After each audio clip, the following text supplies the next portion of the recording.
اللہ جس کا چاہتا ہے رزق فراخ کر دیتا ہے اور جس کا چاہتا ہے تنگ کر دیتا ہے، اور کافر لوگ دنیا کی زندگی پر خوش ہو رہے ہیں، اور دنیا کی زندگی آخرت کے مقابلے میں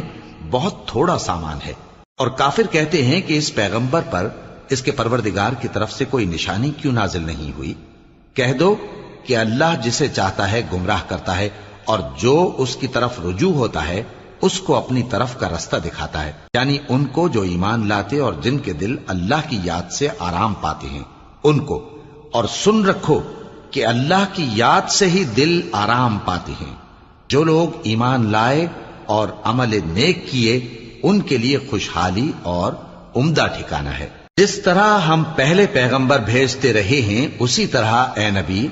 ہم نے تم کو اس امت میں جس سے پہلے بہت سی امتیں گزر چکی ہیں بھیجا ہے، تاکہ تم ان کو وہ کتاب جو ہم نے